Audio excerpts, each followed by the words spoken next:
If you want to know something about yourself, sit on your bed one night and say to yourself, what's one thing I'm doing wrong that I know I'm doing wrong, that I could fix, that I would fix? It's like you meditate on that, you'll get an answer. And it won't be one you want, but it'll be the necessary one.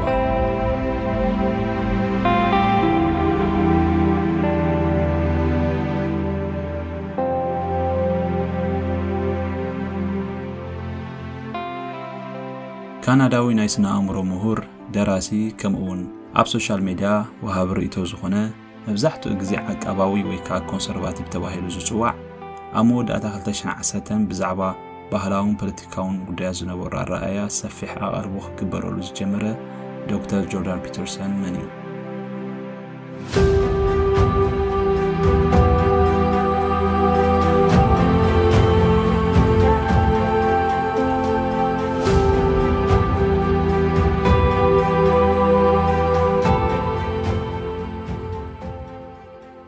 سلام كورات خاتلت نايزا مدب كمي كانيهم لو ما عن تخا خمت المود حداش مدب حزلكم نتسألخو مساي زنحو بعسد تخلت سنة شحن شعات ميتن سوسان كلتن عامة مرد عب كتما إدمنتن كندا توليدو عب فيرفيو ألبرتا زعابي جوران بيترسن كابابو ممر والتر بيترسن كم أون نبيت متحف تسرح تنياز نبرتا ديو بيفرلي بيترسن تولده بشحن شعات ميتن سبعان شعاتن كاب كالا درجة بيت مرتي فيرفيو دحر ممرأو ፖለቲካው ስነ ፍልጠትን ስነ ጽሑፍ ቋንቋ እንግሊዝን ንምስማዕ ናብ ኮሌጅ ግራንድ ፕሬሪ ኣተወ።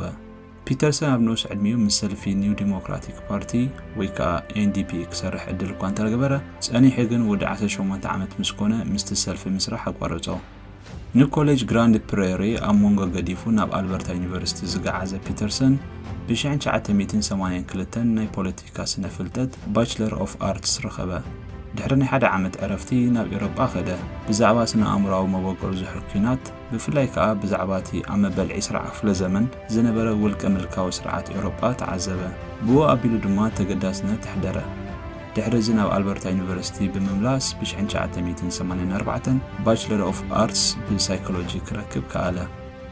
ኣብ 1985 ዓመተ ምህረት ናይ ዶክተርነት መጽናዕቲ ንምግባር ናብ ሞንትሪያል ዝገዓዘ ፒተርሰን ናብኡ ንምግዓዝ ዘኽኣለ ምኽንያት ከዓ በቲ ኣብኡ ዝነበረ ማክጊል ዩኒቨርሲቲ ኣብ ስነ ኣእምሮ ሕክምና ዝነበሮ ዝና ከምኡውን ኣብ ክልሲ ሓሳባዊ ፍልጠትን ግብራዊ ክሊኒካዊ ስልጠናን ዝነበሩ ኣተኩሮ ተጸሊሙ እምበሩ ኣብቲ ግዜቲ ከዓ ኣብ ትሕቲ እቲ ፍሉጥ ኣሜሪካዊ ተመራማሪ ናይ ሳይኮሎጂ ዝነበረ ፕሮፌሰር ሮበርት ፊል ትምህርቱ ዛዘመ። ብ1991 ዓመተ ምህረት ከዓ ካብቲ ዩኒቨርሲቲ ናይ PhD ማዕረግ ብክሊኒካል ሳይኮሎጂ ረኸበ። ብድሕሪ እዚ ክሳብ 1993 በቲ ዝመሃሮ ማለት ብዛዕባ ወልፊ ኣልኮላዊ መስተን እቲ ምስኡ ዝተሓዝ ኣብ ዕድመ ግርዝውና ዝረአ ዓመፅን ስነ ኣእምሮኣዊ ምዝንባላትን ምርምር ክገብር ኣብ ማክጊል ዶግላስ ሆስፒታል ጸንሐ። በዓል ሓዳርን ኣብ ክልተ ቆልዑትን ዝኾነ ፒተርሰን ብ1989 ዓመተ ምህረት ምስ ታሚ ሮበርትስ ኣብ ኤድመንተን ካናዳ ቃል ኪዳን ኣሰረ። ሚካልያን ጁልያንን ዝበሃሉ ቆልዑት እውን ወለደ። ጓሉ ሚካያ ኣብ ግዜ ቁልዕነታ ኣትሒዛ ብሕማም ትሰቐብ ብምንባራ ብዙሕ ሽግር ሕሊፍ እዩ። ኮይኑ ግን ኣብዚ ሕጂ ግዜ ግቡእ ኣመጋግባን ክትትልን እንዳገበረት ስርሓ ከም እተካይድን ኣብቲ ንሱ ዝገብሮ ንጥፈታት ኣብ ጎኑ ኮይና ከም እትሕግዞን ፒተርሰን ይገልጽ።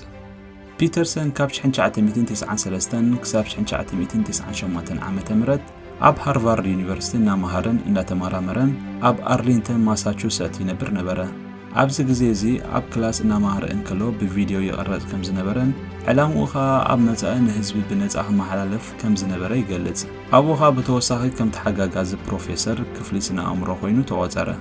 ኣብ ሃርቫርድ ዩኒቨርሲቲ ኣብ ዝነበረሉ እዋን ጎኑ እቲ ዝሰርሓሉ ዝነበረ ዓውዲ ብሰንኪ ሓሽሽን ምምዛሕ ኣልኮላዊ መስተን ዝመጽእ መጥቃዕቲ እውን መጽናዕቲ ኣካየደ። በተምሃሮን ኣባላት ናይ ዩኒቨርሲቲ ልዑል ኣኽብሮት ከም ዝነበሮ ዝዝከር ፒተርሰን ድሕሪ ናይ ሃርቫርድ ዩኒቨርሲቲ ተመክሮኡ ብ1998 ናብ ካናዳ ተመሊሱ ኣብ ቶሮንቶ ዩኒቨርሲቲ ከም ሙሉእ ፕሮፌሰር ኮይኑ ከገልግል ጀመረ። ኣብ ዓውዲ ሳይኮሎጂ ብፍላይ ከዓ ኣብ ስነ ኣእምሮኣዊ ዘይንቡር ተርእዮ ባህርያት ሃይማኖታዊ ማሕበራዊ ጉዳያት ዝኣመሰሉ ብዕምቀት ክድህስስ ዝጀመረ ልዕሊ 100 መጽናዕታዊ ጽሑፋት ድማ ቀረበ። ሰሙናዊ ልዕሊ 20 ሰባት ብሞይኡ ክከታተልን ነባራዊ ፍታሕ ንኽረኽቡ ንምሕጋዝ ዝገብሮ እጃም ብብዙሓት ሰዓብቱ ተመስጊኑ እዩ። እዚ ከምዚ ኢሉ እንከሎ ኣብ መስከረም 2016 መንግስቲ ካናዳ ንዘውፅኦ ሕጊ ቢል C16 ዝበሃል ብዛዕባ ጾታ ተኸቲሉ ፒተርሰን ዝሃቦ ተሪር ነቐፌታ ኣብ ልዕሊ መንግስቲ ኣቓልቦ ማዕከናይ ዜና ነቲ ሃገር ክረክብ ከም ውፅኢቱ ከዓ ናይ ክሊኒካል ፕራክቲስ ሞይኡ ኣብ 2017 ንግዚኡ ወንዚፉ ነቲ ዝምህረሉ ዝነበረ ቶሮንቶ ዩኒቨርሲቲ እውን ኣብ 2018 ኣቋሪጹ ሓድሽ ፕሮጀክት ብውልቁ ክሰርሕ ጀመረ። ፒተርሰን ኣብቲ ንሱ ዝነጥፈሉ ዓውዲ ዘተኮረ መጽሓፍቲ ክጽሕፍ ዝጀመረሉ እዋን ኣብ 1999 ኮይኑ ናይ መጀመርያ መጽሓፉ ድማ ማፕስ ኦፍ ሚኒንግ ዘርእስታ ብዛዕባ ፍልስፍናን እምነትን እትድስስ እያ። ብድሕሪ እውን ኣካዳሚያዊ ጽሑፋቱ ብምጽሓፍ ቀጸሎ። እታ ምስ ዓለም ብቕልጡፍ ዘላለየቶ ዓቢ ዝና ኸጥረየላ ዝኸኣለት መጽሓፍ ግን ኣብ 2018 ዝተሓትመት 12 ሕግታት ናይ ህይወት ወይ ከዓ 12 rules for life ነበረት።